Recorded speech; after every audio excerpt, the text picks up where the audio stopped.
many things that we do beyond our exhibition programming.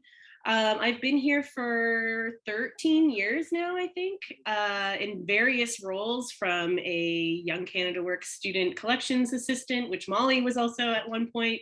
I was the exhibitions coordinator and also collections manager, and now I'm the director. I'm also a practicing artist, and a lot of what I do here informs my art practice, and a lot of what I do in the arts, my art practice informs what I do here, which I really, really love. So my role at the gallery kind of oversees the bigger picture, everything that we do and how it all relates to NSCAD programming within the university and the academic role, within extended studies, and any of our other auxiliary programs, and also how we can connect to the community and bring them in to kind of show who NSCAD is behind these stone walls that are almost impenetrable. I oversee the exhibitions, but Kate is our main event on that, so I'll let her talk about that. I do the visiting artist program. Any grants that we would receive, I oversee those, the permanent collection archive, and anything to do with the academic landscape of the school. So I'll leave it at that, because I'm sure lots of other things will come out of what we do here, and I'll turn it over to Kate. My name is Kate Walchuk, and I've worked here for the last 8 years under the role of exhibitions coordinator. So quite literally, I coordinate the exhibitions. And what that means is I'm the person who receives applications 3 times annually.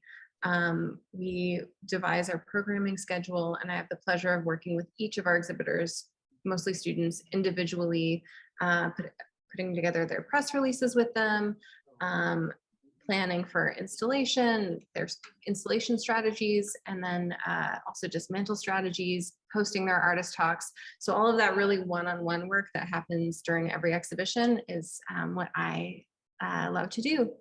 And prior to, several years prior to working here, I also studied here. I got my BFA at NSCAD in the interdisciplinary program. Excellent, thank you guys. Well, that's a great segue to talking about the certificate you've created. You clearly have many hats at the gallery, but I'd love to hear a little bit more about the certificate that you've developed. Melanie, would you take it away? Sure. I think, like, to kind of understand the certificate, we kind of have to talk about like what the ANA is and what we do here. So the ANA has been showcasing student work since 1968 and in a non-hierarchical way. And when I say that, what I mean is that students were shown alongside visiting artists and faculty, and there was no one was treated better than or more experienced than the other, because it was like a beautiful kind of way for everyone to get together and learn from each other. So students were learning from visiting artists, and visiting artists were learning from students, and faculty, and vice versa, all kind of happening all at once. Anyway, so that kind of like learning from each other and learning on the job, and is something that we've always, and all of the past directors and exhibitions coordinators here have wanted to do more of. And like, how can we do more of that within the school? So could we make it a course? Could we do more than just like the single exhibition every time? So COVID kind of gave us an opportunity to step back and think about how can we actually do this? And luckily, with some emergency funding from Canada Council, we were able to take the time to develop a program that kind of taught everything that we do in a small way at the gallery in kind of a bigger way. So the certificate program talks about or addresses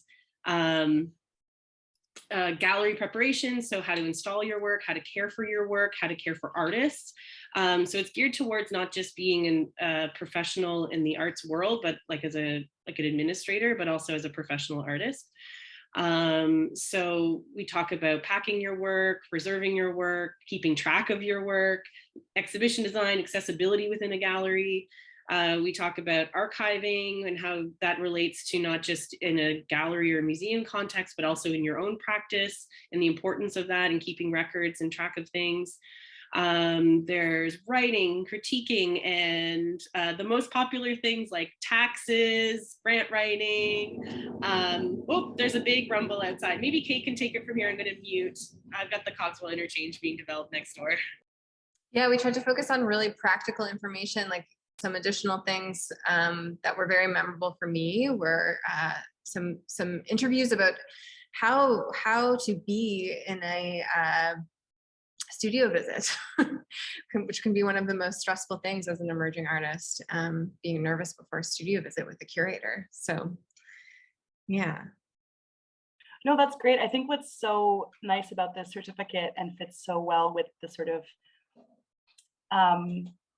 intentions of the Anna Leonowens is that it's a, like you said, Melanie, it's a space both for and a program both for artists, for people who have maybe administrative goals in the art world, people who are curators. It kind of lends itself to all of those skills.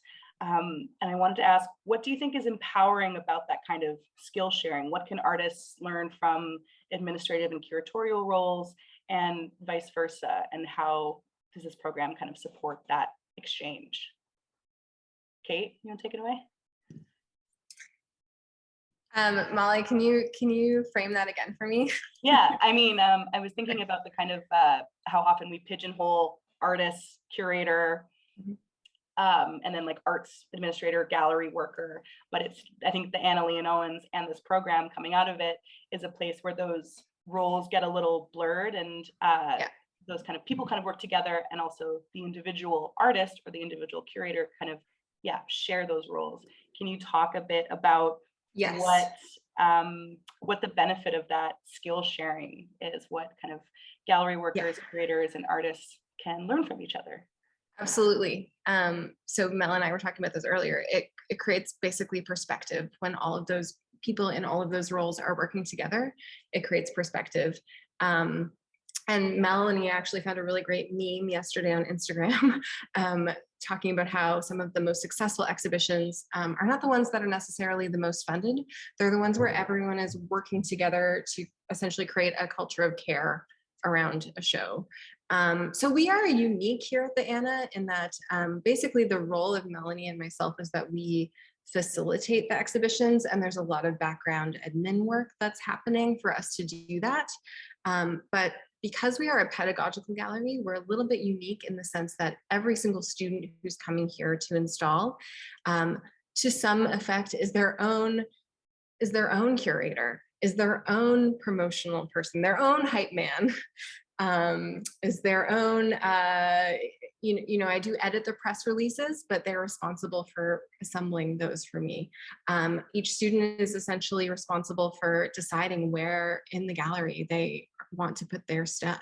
So we create limitations, and those limitations are sort of based on things like accessibility and what's actually logistically possible within this building. But many of those typical gallery roles are part of the experience of showing at the Anna. And I think my hunch is that it's very eye-opening for some emerging artists to then have this understanding that there's, typically this whole team behind a larger exhibition. And there are these jobs in the arts, there are jobs in galleries that you may not have even heard of. Even small tasks that I do all the time, like lighting the exhibitions, there's, if it's your first exhibition, you may not have even thought about how lighting it can make the show look completely different. So anyway, it's a whole system of people working together, and the hope is that it's like this. Yeah, it kind of demystifies the network, all of the things that go into creating an exhibition when the students and artists can have an opportunity to learn hands-on. Melanie, do you have anything to add to that? Oh, sorry, Kate, didn't mean to. No. Not really. I think like Kate put it perfectly. Like I think something that I really love about this place is like a student comes in and they think that their career is going to be, I'm going to be a professional artist and that's it. That's all that the opportunities are going to art school.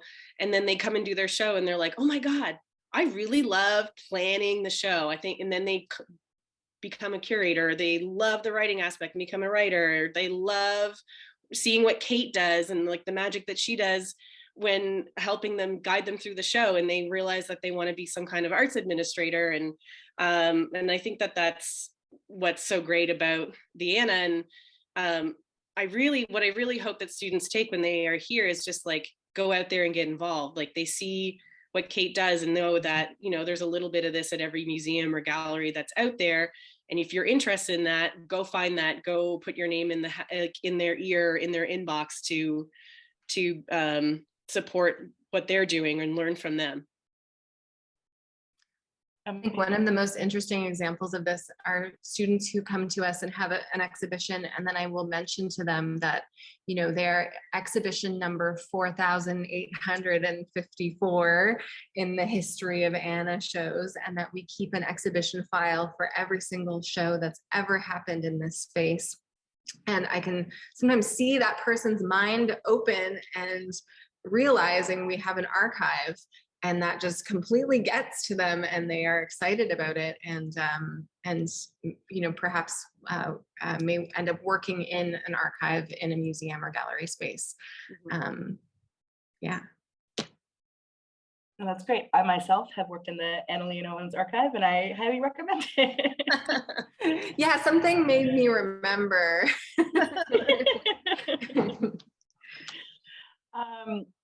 So as you're both, you know, you work in administration and curating sort of in this job, and also are artists and have like a practice in your own rights, I'm wondering if there's anything in this certificate that students learn that you wish you had been taught when you were in this kind of level of your education. All of it. We actually designed the courses with that in mind. Like, yeah, what are the things that we wish that we had known day one? What are the things we wish we had figured out when we were in art school and before we started working? Yeah, we like kind of took a step back, thought about ourselves, but then also looked at what our experience in these last, like Kate's done 800 shows. That's how many students? And I've done over almost 1,300. So like we think about what the students were so excited about. And when they come to the gallery, like I remember seeing a student putting a paint roller in the can before putting the paint into the tray because they had no idea that that was the way it was. So we kind of tried to go back as far as we could to like, what did we need to know, like fresh out of the gate? Like when I first volunteered at an artist run center and I didn't know like what an invoice looked like, you know what I mean? So we tried to make it all the way back as far as that, but then for people who maybe not have any experience at all. But then those who are like, I think NSCAD students are very lucky to have the Anna and have this opportunity to show and see shows throughout their time here. So I hope they're coming to the shows. They are, but more people should come. Like if you didn't have any of that experience and you're taking these courses, like what do you need to know? And then if you do have some experiences, like how can you take everything you learned here at NSCAD or in the arts, any kind of art education, and apply it to make a career, you know? So that's how we kind of approached the whole thing. So I think one of our most popular topics is grant writing, always, right, Kate? I don't know. Yeah, absolutely. I mean, the thing I was going to say related to this is that, like, I think the number one thing that I wish I had known from day one, and we get into this several times throughout the courses, was how to organize documentation of your work and take effective documentation of your work, not just for the purpose of your own personal archive, but also for the purpose of adding to a grant. So I didn't realize from day one, I didn't realize when I was in art school, how essential the documentation is to the grant writing process, to the application process. And there are things that I participated in, there are things that I made that I will never, ever have a good image of. And I have to accept that. But if I had known from day one, and we in the course, we get into, you know, file sizing, file naming, so that it's actually incredibly, the idea is that you would have them incredibly organized on your hard drive and be able to just slide them directly into a grant without having to resize, or into an application without having to make major edits. Mm-hmm. What a dream. Yeah, I think like to add to that is like every single course kind of relates to the other one. So there's 5 courses within the certificate program that cover, like we kind of group together. So there's gallery preparation and exhibition design. We've got archiving and collection, introduction to that realm. We've got our professional artist toolbox, which is kind of your professional artist, but also relates to being a professional arts administrator, documentation for artists, and writing and promotion. And you don't have to take all of them, but every single one kind of like adds on to the one before it. And the documentation is a thread that goes through every single course. I think there's a templates that we reuse in every single one. It's like, oh, if you didn't take this course, here's a gift from the previous one. Yeah. And I have one more point to answer your question about things that I wish that I had known day one, and that we try to impart in every single course, is that the power of essentially being there. And Mel was getting into this when she was talking about, being present for each exhibition if you can, see as much art as you can. But also, if you are looking for a career in the arts, if you are looking to meet more people in the arts, if you are just looking to be present in your own arts community, I can't stress the importance of just going to things. Go to artist talks, go show up at places. We did a lot of interviews with our colleagues across Canada. And one question that we asked many of them was, how did you find your place in the arts, and how did you build your career? And a lot of it, I have to break it to you, was chance meetings at opening receptions, being around, being the person who's available to go for a drink after, or go get dinner or whatever. And that's a really tricky part of this. We, in the courses, day one, first course, we do address some of the, I hate to say it, but a little bit of nepotism that happens in this industry sometimes. And so I really want to say that day one, if you can be present at things, and look, there's a few of you present right now, so that's great. Thanks for coming. Yeah, second that. Thank you, everybody, for joining. No, I think that's a really it's very important to think about that, and think about your arts community as a community and one that you're participating in. And I think this course sounds a lot like, this certificate sounds a lot like partly how to participate in your arts community. Melanie, you were talking a bit about the specific courses. I was wondering if you might be able to if you guys might be able to break that down a little bit more, like how the courses fit into the certificate, how many you have to take, just like the kind of practical things for anybody that might be interested in pursuing this certificate. Sure. Sorry, I keep moving around. The construction outside my office has been very disruptive, and then there's spotty internet in our basement, but I'm still with you. I'm going to share my screen. Is that okay? I hope I have permissions to do that. I put together a quick, Trina, if you're still listening, can you enable screen sharing? Because I put together a little sample of some of our okay, so the gallery preparation and exhibition design course is the first one. We just started it, but we can still add people to the class. We're 2 weeks into it, but the courses are designed asynchronously so that you can kind of take them at your own pace within a certain timeline. So we kind of give you 8 weeks to complete everything, but you can go through it at your own pace. There's certain assignments that you have to submit just to unlock the next week or module. And they're all very simple. Like there's no score at the end. Like we just want to make sure that you're retaining some of the knowledge. You don't have to take all 5. You can take all 5 courses. And then at the end, you get certificate is made on the Dawson letterpress here at NSCAD. So it's really beautiful handmade certificates. Or you can just take one this year, maybe another one next year, or just whatever ones you think are more applicable to you. I think our most popular ones are this one, the Gallery Preparation and Exhibition Design and Professional Artist Toolbox, where it's a lot of our exhibiting people who are looking to exhibit more, run their own studio practice or get their studio practice started, or those who are like interested in starting a career within arts administration. So you can see that each module is broken down there. There's some screenshots from one of our classes. So Kate describing how to pack flat storage. Really practical knowledge. Again, one thing I wish I had known right off the bat when I was making tons and tons and tons of paintings and drawings was how to best store them with the materials that I had at the time and the kind of space that I had at the time. So we get into that kind of thing. Yeah. Yeah. You don't have to spend the like $18 per coroplast sheet to store your work. We also talk about different ways and methods of doing that. And we even do a tour of some studios, how people store their work in their studios.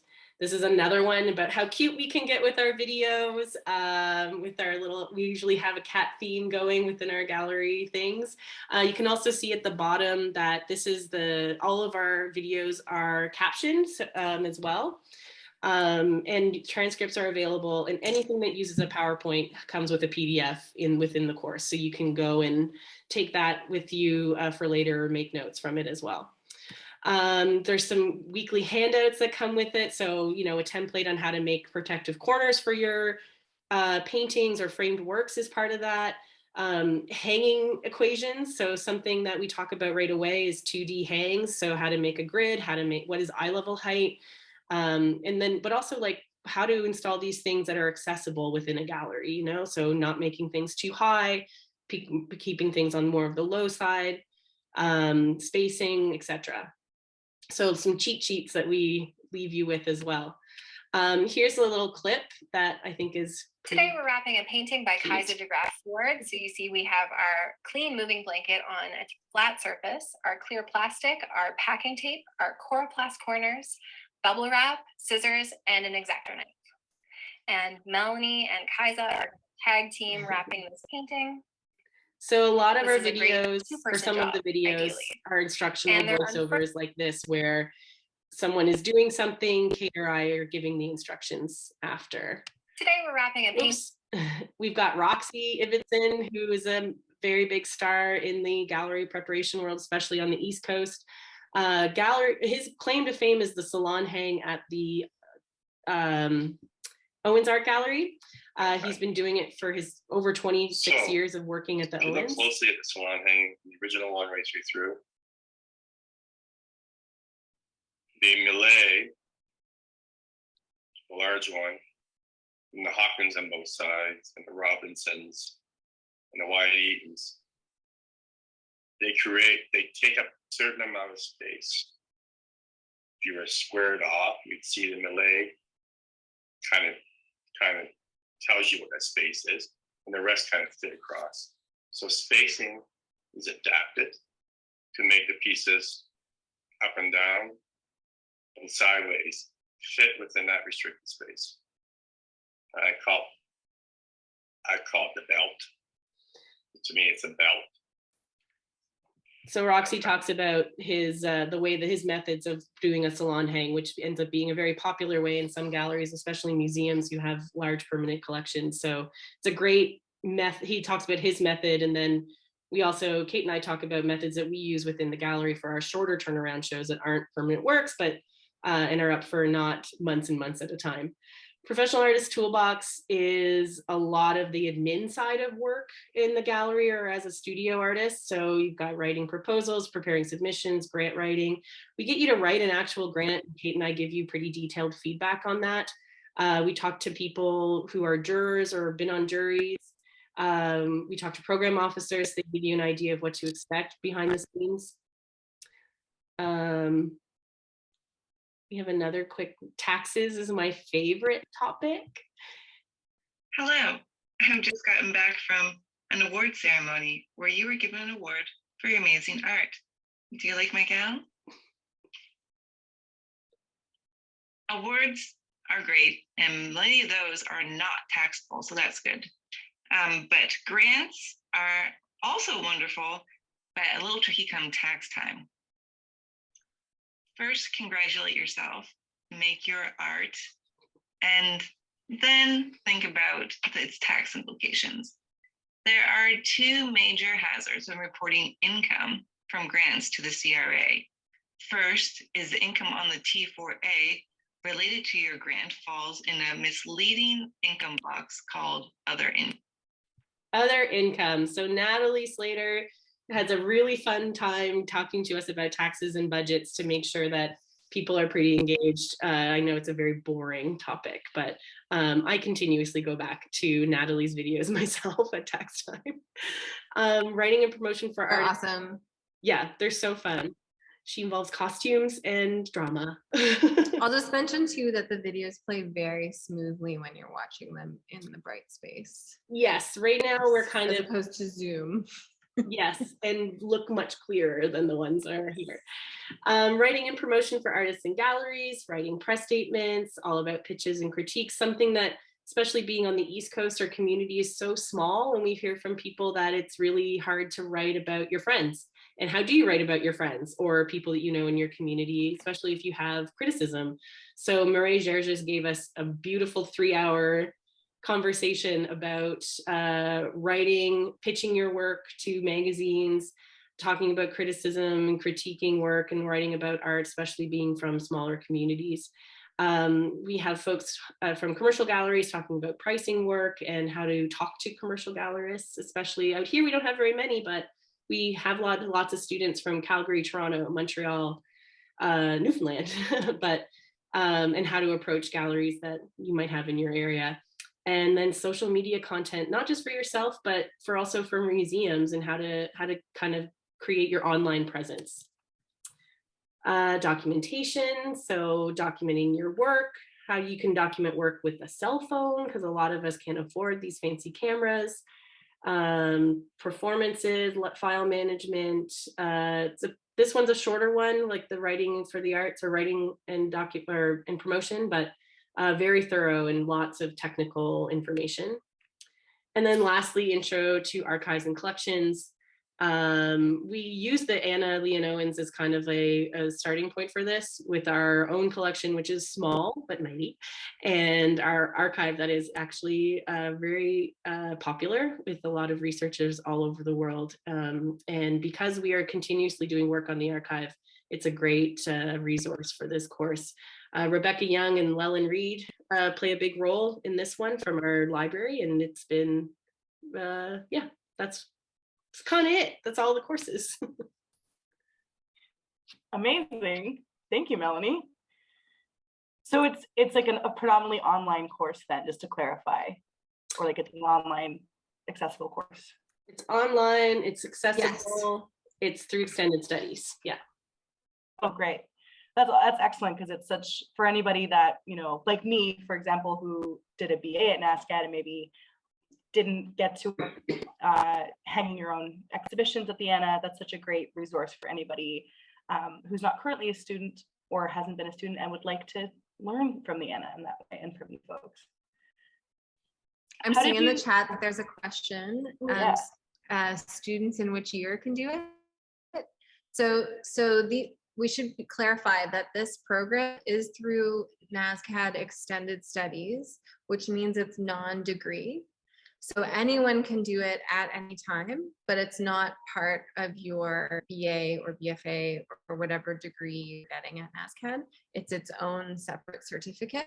And we kind of designed it for people who, because it's all online and much of it is pre-recorded, there are live sessions with us that are more like question answering periods, but it's designed asynchronously. So what that means is you can kind of have other things going on in your life and still be able to, within a time frame, do the course at your leisure, evenings or weekends or whenever.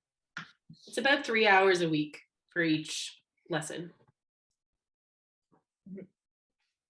And I just popped it in the chat, the link to the certificate itself, if anybody's curious to take a look at it. It looks really excellent. So I had a question about your roles as teachers, and clearly the ANA is a teaching space. It's a pedagogical space where you both do a lot of educating students. And I was wondering how you both found the transition to this new kind of teaching space, to developing a course and creating this certificate. And how did you find that transition? Mm-hmm. I will just say that I found it very easy because it feels like an extension of the new recording. Given the number of exhibitions we do and the pace of this place, we basically needed the pandemic to happen to have the time to write these courses. So that it was our COVID-19 project, and it was a great way to stay engaged and really tackle this ambition of ours. It is an extension of what we do here every day, and it's more honed and there's more information. And one of the most amazing parts of it for me was reaching out to our colleagues across Canada for their input on the course, and recording those videos with them. I learned a lot from those colleagues. And another way that it feels like an extension of what I do in the ANA is that, you know, I was an NSCAD student, and in many ways I feel like in my position here, I still feel like a student because I'm constantly learning from every single exhibition that happens. So I learned from the current students. Every week there's about 4 new shows, and I always see something that I file away in my brain, like, oh, that's a good way of doing that, or, oh, I'm never gonna suggest doing it that way ever again. And you just kind of build the file. So constantly learning, constantly teaching, I guess. Amazing. Melanie, do you have anything to add to that? Just that the being able to share the people that we've learned so much from, like Roxy and David Doms and Eleanor King and Sarah Fillmore and Brendan Fernandez, like artists that we've worked with and learned so much from or respect so much, that were able to give us their time and expertise to the program is great. Like, it made it feel so natural too. It's just like kind of, when we were making it, I wanted it to feel like we were hanging out at the art bar and having a conversation about, you know, what's it like to be a preparator? What does that mean? Like, and what does it mean to take care of an artist or take care of work or have a studio practice and have an artist talk? Like, were you nervous or whatever? So having this kind of natural flow to the logistical things that we're talking about was a goal for us. And because I feel like that's what the ANA feels like this kind of casual, you're learning and you don't even know you're learning. So learning through stories and passing down knowledge. So being able to share all those people with all of these folks that have already taken the course has been incredible. Amazing. We're going to stop for questions in just a few minutes, but I wanted to ask just one more question before we do. Do you have any particularly interesting or fun ANA stories you want to share before we break for questions? Oh, I don't know how much we can tell. It's hard to launch into it, but one of the most amazing things about the ANA is really the pace at which we do exhibitions and the amount that we do. And I just have some absolutely favorite impossible exhibitions that have been proposed over the years. So, a memorable moment is when someone wanted to do an exhibition where they would drive their car through the front window of the ANA and smash the glass and leave their car that way for the rest of the week, which of course could not happen, but I got to write them a great letter about, well, it needs security and yada, yada. Who's going to repair a window just on a coming Saturday? Across ideas. Yeah, exactly. How do you mitigate damage, liability? But also say that there's just always these incredible ideas coming at us, and some of them are of course absurd and impossible, but that's what makes this place so enjoyable for me. I think on that is like, we never say no per se. Like, we will hear your dream and we will talk you through it, and we might be able to realize it or we might not. We just operate within certain parameters of safety and structural safety for both artist, viewer, and the work. And if we can check off all those boxes, then let's do it. And if we can't, then I'm sorry, we have to revision it. So it's not really saying no, we just kind of arrive to the conclusion together, even though maybe we got there a lot faster. Yeah, Leanna is not in the business of dream killing. It's no, it's just like, right. yeah, it's like, we're not saying no, don't this, no. We're like, we're gonna talk about this. And it's like, you know what? Yeah, you can drive your car through the window, but you have to find someone that's going to replace the window, and if there's any structural damage, within 24 hours of your show being done, so the next show can go on. So how do you do that? Like, we've plumbed a toilet in the gallery in a 24-hour period, so Crazy. Almost anything can happen at the end. almost. Within reason. Well, thank you both so much. We're going to open the floor now to any questions from our listeners. So if anybody has a question for Melanie or Kate, now's a great time to pose it. Is there any possibility of an NSCAD Alumni show? Because I was amazed. I took part in a couple some years ago, and I was amazed at how many local artists who are doing quite well were in fact NSCAD graduates. So might that happen again? It is definitely a possibility. It always just depends on our schedule, because the way that we program at the end, there's a priority when it comes to graduating students. And then alumni who are part of our community are kind of fall, unfortunately, further down the list, just because we have to get as many of our graduating students and MFA thesis exhibitions out there. So we have been in conversation with the Alumni Association about another show, which we hope to happen within the next 18 to 24 months. So keep an eye. Oh, that would be wonderful. Yeah, we have corresponded by email. So yes, that would be wonderful. Thank you, Carol. Does anybody else have a question? We're always here Tuesday to Friday, 11 to 5, if you want to come by and say hi or have a question about anything to do with the art world or presenting your work or your possible exhibition. Kate's at the front desk. I'm hidden in the back, but not hard to find. He's getting further and further away.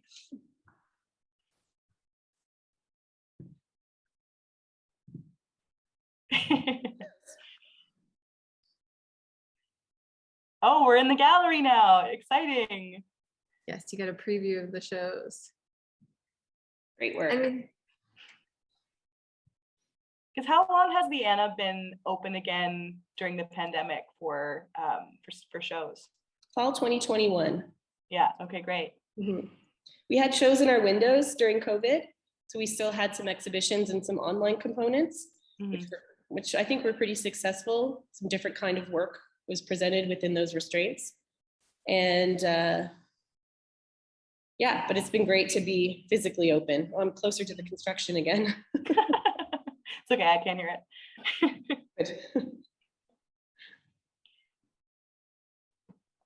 Let's check our time.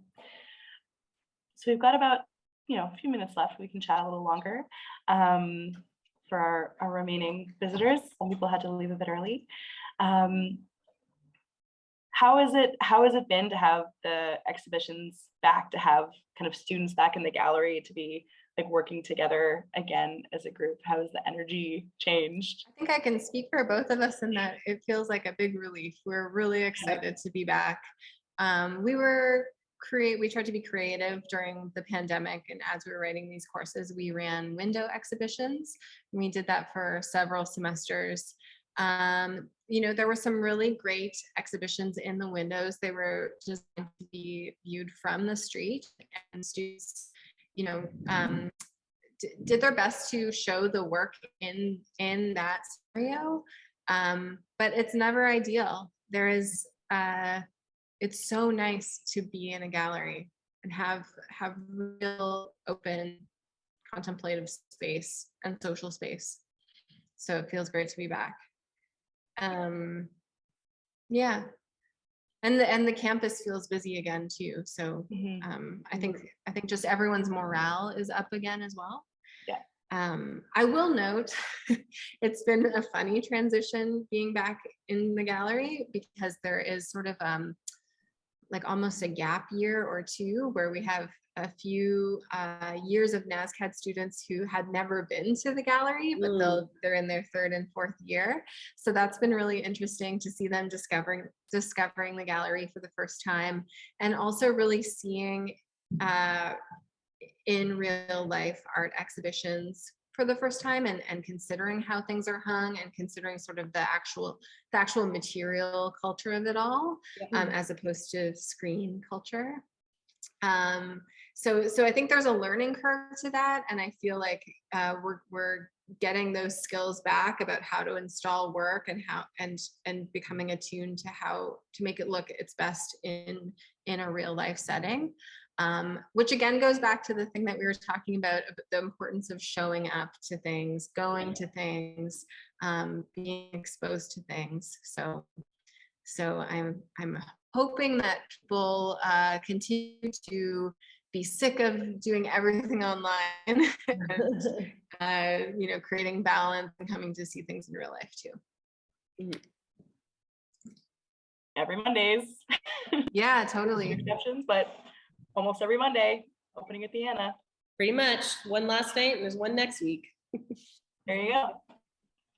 Speaking to that, sort of the difference between, the physical realities of art handling and making versus like the kind of online environments we're used to in the last few years, how was it to create a course for online and something that is so kind of tactile, like art handling and all of and these different things that come into gallery work?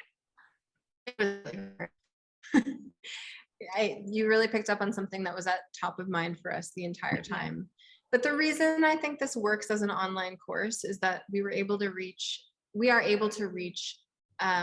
audiences that we would not be able to host in person. So we have students in our certificate from across the country who have lent their voices to the live sessions, and it's been extremely valuable to have their input. We've had people with all different careers, all different life experiences, all different ages come to those live sessions and share. And that's been wonderful in a way that would not happen here in real life. Real life. Physical life. A physical life. On the other hand, we got better at filming tutorial videos. And I think that a lot of what we're trying to get across is that there's a lot of different ways to wrap a painting. Like we follow a standard, but every institution has their own like nitty gritty.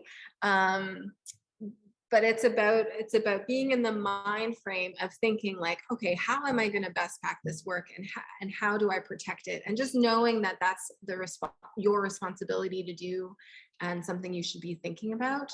That's kind of how we approach the courses. So there's different ways of doing things, but these are the topics you should be thinking about.